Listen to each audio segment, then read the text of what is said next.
We're back to the Neil Haley show. And, I start thinking about this guest and, as a former Pittsburgher, and again, now I'm relocated in Texas, going back and forth to Pittsburgh as well. My business is more in Texas. I start thinking about specifically enough this guy because I hear the radio all the time and everything. I never thought I'd have him on the show. But I interview all these major celebrities, so I got to have a legendary Pittsburgher entrepreneur. He's an author, speaker, Jim Shorkey. Jim, thanks for stopping by. How are you?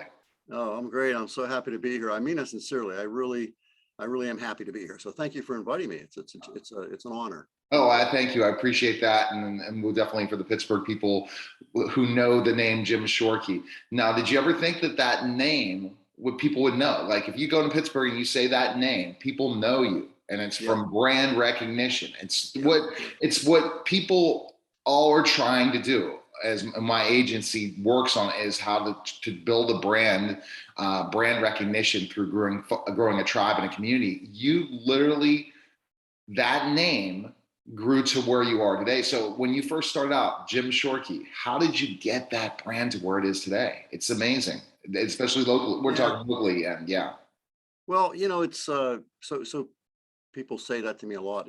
Did you ever think this would happen? And truthfully, I didn't. I had no idea. I was just trying to survive. My father died on March 24th, 1996. And, I often say if I knew half as much as I thought I knew when my dad died, I would have been pretty darn smart. Long story short, started to run a business according to my ways, my arrogance, my know-it-all type of an attitude, and ended up 2 years later, bankruptcy imminent. We weren't going to make it. We were going down. We were going out of business. And that was 2 years after my dad died. Now, to go back a little bit, my dad ran the business for 22 years. I mean, he owned the business for 20 years, I should say, and he ran it successfully. And here I am 2 years later, the heir apparent, the prodigy, so to speak, and it's bankruptcy imminent. And it felt really, really bad, really awful, terrible, embarrassing, cried, the whole thing. And so, I had to figure it out. And so what I did after I finally bottomed out is I went I sought expert counsel, which was the advice I received from Napoleon Hill in the great book, Think and Grow Rich. Mm-hmm. And that's what I did. And I went to Mr. Hamilton, who was my dad's former partner. And I just asked him for a list of 10 things that I should be doing to be a successful automobile dealer. And he thought about that and said, well, let me think about it. Come back tomorrow. I'll have a list for you. So I go back the next day, get the list. And I started to execute that list. And lo and behold, the needle started to move just a tad, so I kept doing it, moved a little more, and I went back for more information and kept moving and went to all these different sources, Chrysler Financial, GMAC, NADA, think tanks, etc., books, videos like what you're doing here, and just learned and learned and learned. And I just kept moving that needle. But the idea was not to build any kind of a brand. The idea was not to be, quote, Jim Shorkey. Jim Shorkey is just my name. That's who I am. But the idea was to survive and then to prosper. And actually I started to prosper and to make, a lot of money, but I was so afraid of going back to bankruptcy imminent that I just kept pressing and pressing and pressing. So a lot of times people will say, well, you got to go after a goal and you want to go after the positive goal and all that. And I do agree with that. I think that's important. But at the same time, I think it's also important to very clearly identify what it is that you don't want, what consequences you don't want, and to really dwell on those as well. And most importantly, is to figure out why don't I want this? What does my reason why not make me cry? And why do I want this? Does my reason why make me cry? And so I really dwelled on those two things. And then lo and behold, the name Jim Shorkey did become a household name only because we were pursuing the idea of selling cars, making a buck, getting out of the hole, et cetera. And it just kind of happened. It wasn't like, I'm going to make this a household name. That was never my goal. My goal was survival, if that makes sense. That's a long answer to a short question. So it's a household name. Did you, the advertising, putting money into advertising, so you're getting probably different questions than you think, because I'm thinking as a marketer, okay? I'm thinking as, okay, you're starting this, it's a red ocean of different car dealerships and they all run TV commercial, radio commercials, but you kept surviving in that process in television, but you also, your name is synonymous in the area because you kept growing.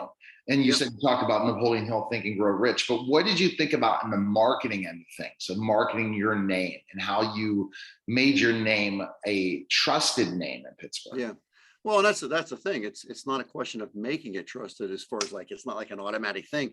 We had to really figure out a way to give the best possible service that we could to every single client up front, from the greeting of hi, how are you, to the end product of selling a car and then servicing that car after the fact. And so we really worked very hard on taking care of the customer. So that when a guy said to me years ago, and I'm talking probably 30 years ago now, said, don't ever advertise service unless you're willing to provide service. So we advertised what a great day. And this was a great place to come. And it was a great day. And we were enthusiastic and positive. And so if you think about what a great day, right? How can we say what a great day and then make it a bad day for the client, right?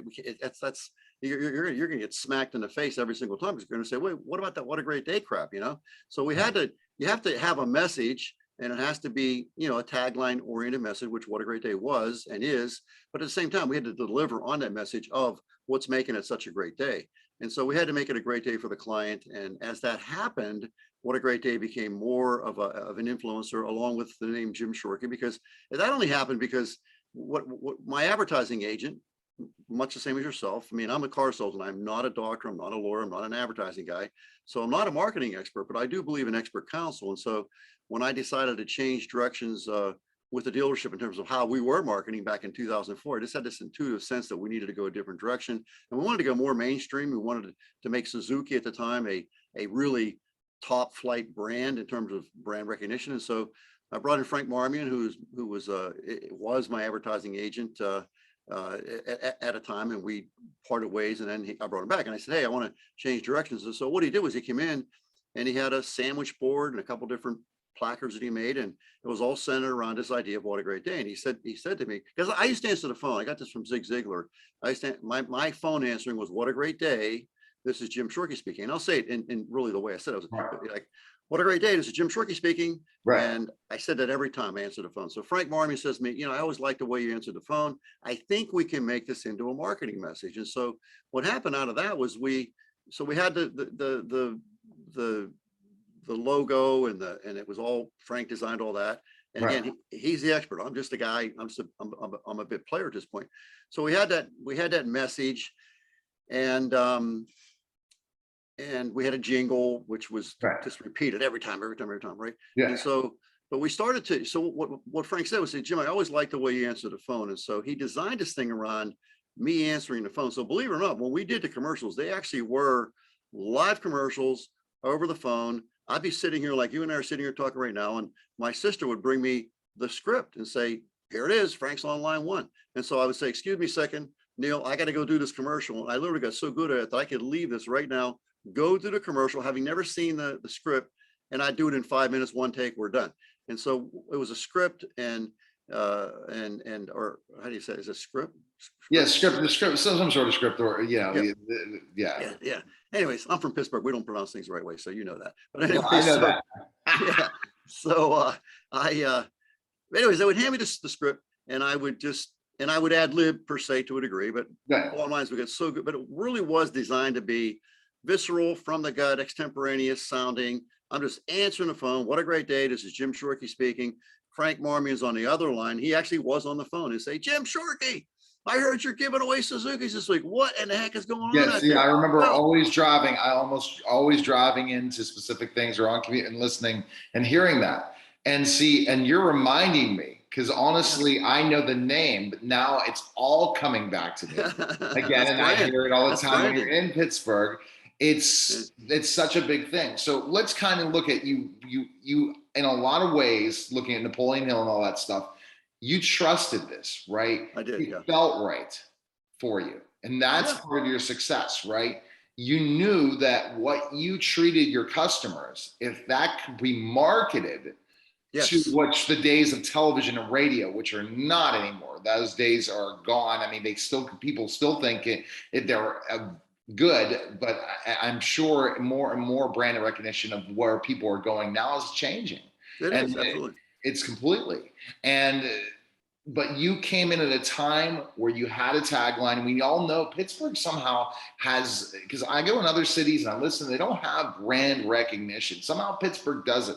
There are a few guys out there like you that have this brand recognition that you can walk out through town and they'll know it.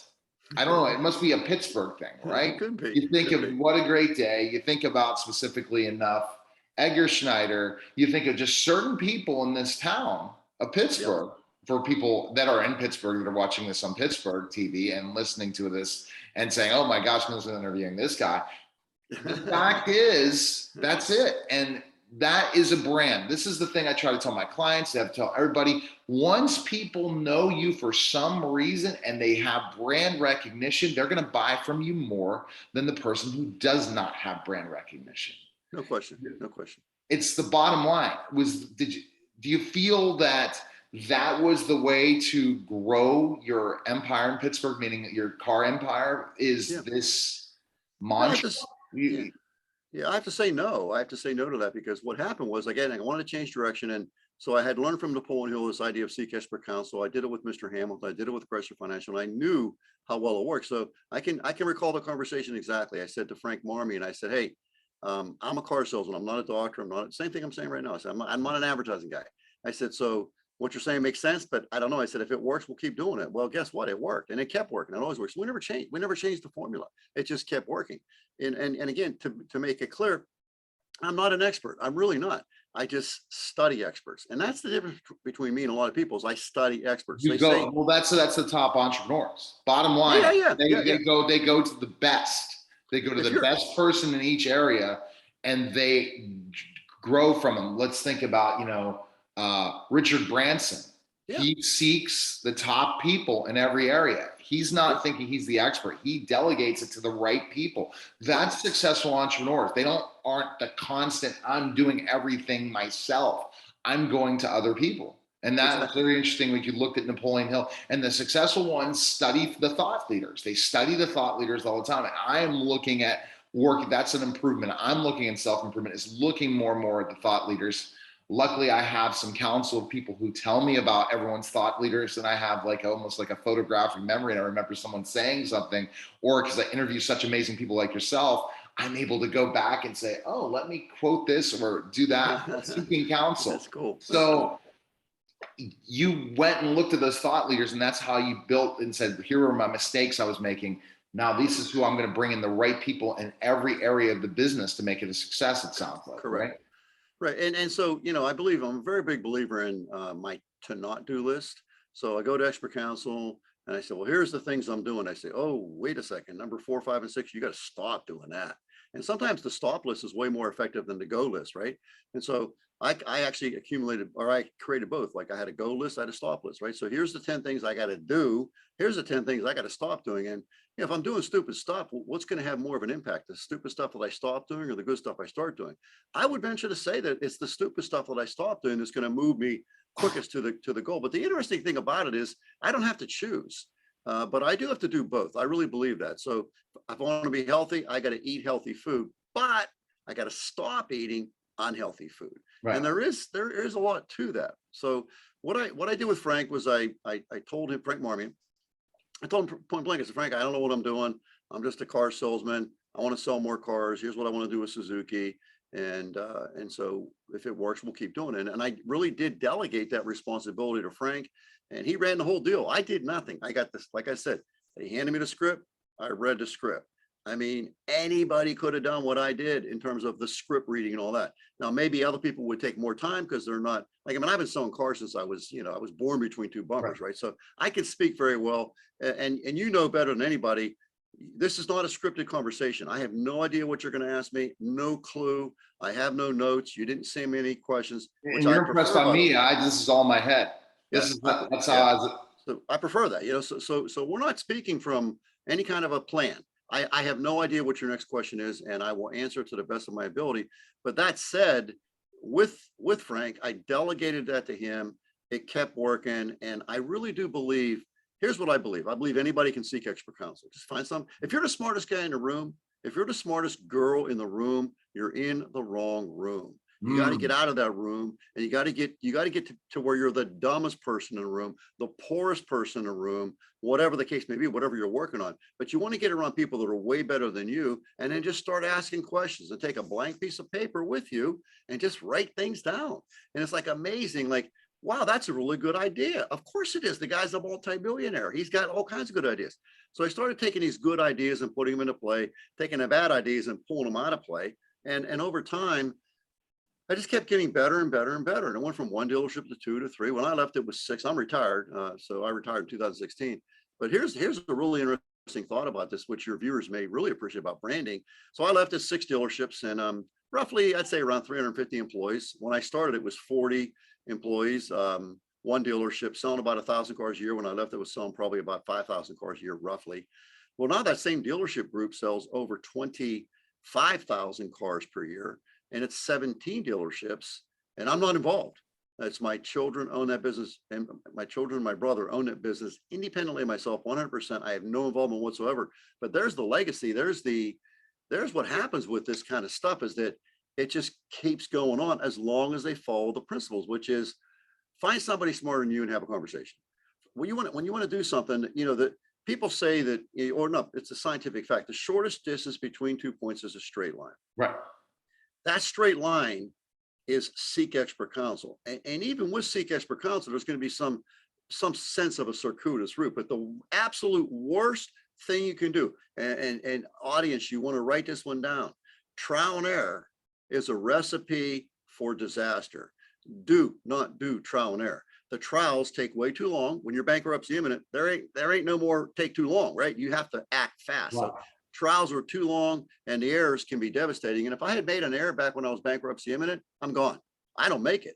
So I couldn't do trial and error, and I don't recommend it. Even with, like I said, seek expert counsel, there is some sense of trial and error, because your expert may make a recommendation which doesn't fit your mold, exactly. But most of them will. So you have to do some sense of trial and error. But believe me when I tell you this, if you do trial and error, it might take you 10 years to get to where you want to get to, if you get there at all, versus if you do seek expert counsel, you'll get there in a year, 2 years, that kind of a thing. It's just way faster. So. I see. I like that idea.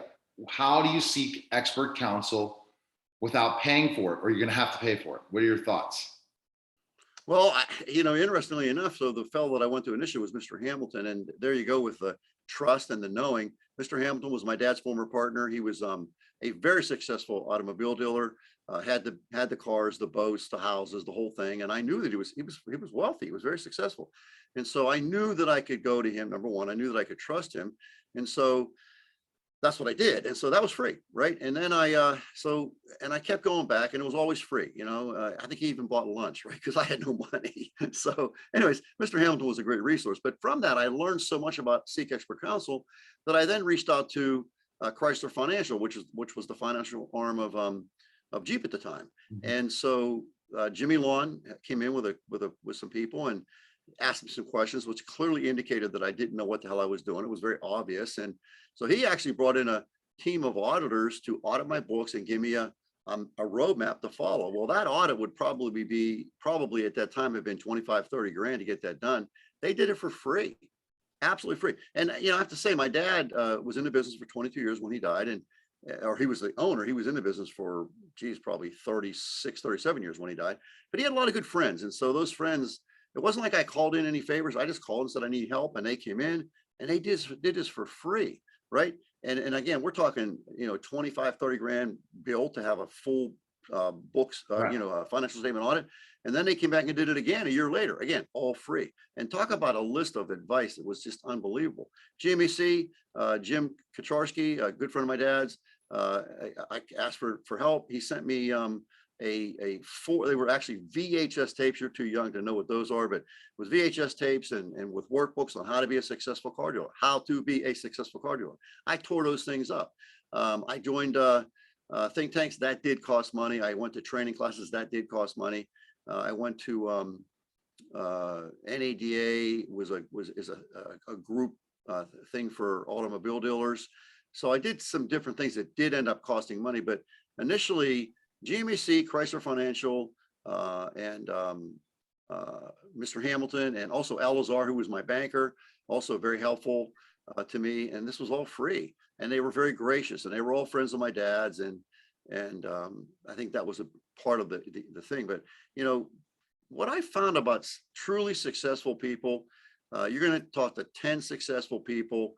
9 will say yes, 1 will say no, and you just move on from the no. Wow. But these successful people love to mentor people like me. And as long as I show an interest, and I got to show up early, and I got to be ready and I got to be a student, right? And I've got to be very willing to listen and learn and execute, right? And they take a lot of pride. Mr. Hamilton took a lot of pride in the success of Jim Shorkey because he felt that he was responsible for that. And he absolutely positively was. So I think that the successful people kind of feel like they have an obligation to do that. I know I do. I decided back in 2001 that I couldn't take all the credit for my success. I knew I couldn't because I had so many Mr. Hamiltons out there. So I decided that someday I was going to do the same thing. And that's why I'm here today. This is what I'm doing now. I'm retired, but I think if I took my knowledge to the grave with me, I think I would be amongst the most selfish people in history. And I'm just not going to do that. So I have a message. I know how to be successful. I know how to teach people to be successful. And that's my goal today, is to teach people how to win, how to be successful at whatever it is that they want to be successful at. So you take all your knowledge, your success, you put together that plus the together, and now you're doing it again. So you wrote a book, right, Jim? So talk about the book. And I'm going to take the idea of seek expert counsel, and I'm going to take initiatives in the next couple of weeks to say, okay, who am I going to get with that is much larger than I am where I'm going, and how I can get with them, because I have the tools in the tool shed. I can reach out to anyone in the world because of my show. And this is the thing that people have to understand. If you have a podcast, you have a radio show, you have a television show, you can become a successful business owner or entrepreneur, because ultimately you can get to the right people, because it's all about surrounding yourself with the right people. So let's talk about your book now. So yeah, the book is just a story of what happened. Like I said, I just a quick synopsis of my dad died on March 24th, 1996. So that's a clear date to me. If I knew half as much as I thought I knew when my dad died, I would have been really, really smart. The fact is I had no clue. The expert counsel came to me. I turned it down. That's how arrogant I was. So my dad was part of a think tank. And one of the deals with the think tank is they will send in a team of members from the group to run the dealership alongside you while you're going through this transition period. Because having a father die, the founder of the company die, is a really, really big deal. Guess what I did? I resigned. I got this. I don't need your help. I wasn't rude that way, but I resigned from the group, and I went on and did my own thing. 2 years later, I'm bankruptcy imminent. And that's a story in and of itself. I get a call from my sister tomorrow morning when we open up the dealership. The bank account's going to be a negative $55,000. Never forget that. Meaning checks are going to bounce. So needless to say, I didn't sleep that night. I went to the bank the next morning. I was there before they opened up. I think 7:30 in the morning. They weren't even open. And I told Alazar I would meet him there, and he came out and greeted me, and we went in, and he assured me that the checks wouldn't bounce. And I want to be clear about this. I really didn't feel like those were my checks. I felt like those were my dad's checks, and that was my dad's name. And how could I let this happen, right? So I was so embarrassed, so sad for my dad. I didn't want my dad's legacy to be bankruptcy. That would have been what it was. That would have been his legacy. In essence, I mean, he runs it for 20 years, 2 years later, it's gone. I couldn't accept that, right?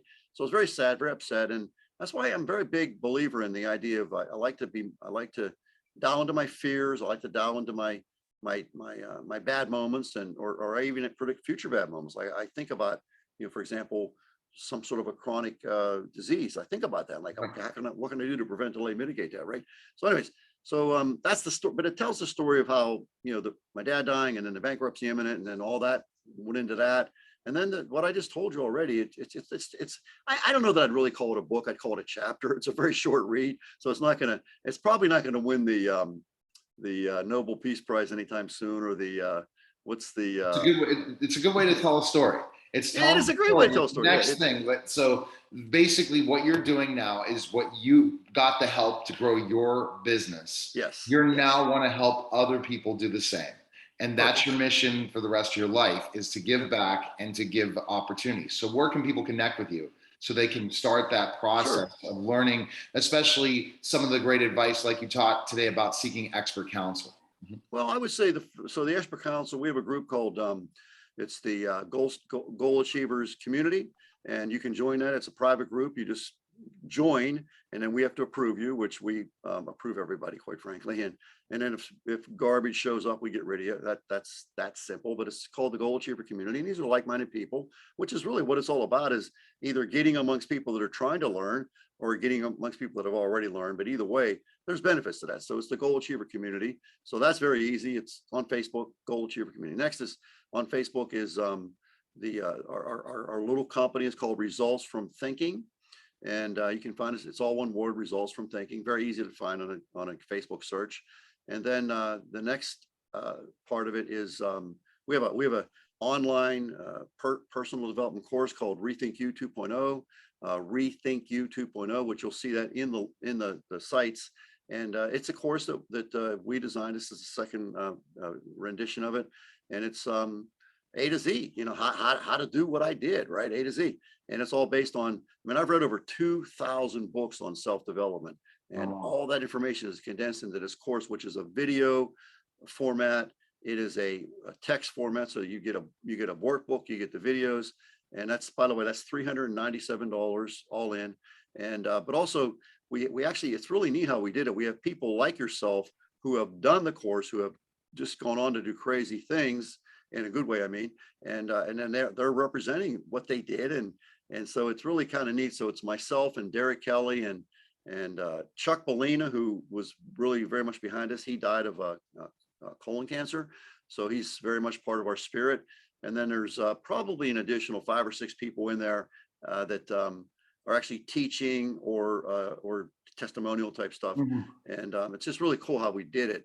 But it's a great course, and you know, if you do what we tell you to do, you're going to be successful beyond your wildest imagination. And by the way, it's not. It could be about money. It could be about health. It could be about love. It could be about all three, right? It's all whatever it means to you to be successful in life. So, anyways, that's there. That's $397, and we do have a podcast. It's called the Pragmatist Podcast, which we're very new at, figuring it out, getting some traction there. Not to your level by any stretch, but hope to be there someday. And again, it's not about a million. It's not about any of that kind of stuff, which is how Jim Shorkey thinks. A million, get 1 million people, 1 million followers. You know, it's all about one person. That's all I'm interested in, is one person, one very important person who is on the other side of this message. And I need one to say, okay, I'm going to do this. And then all I want in return is your stories, right?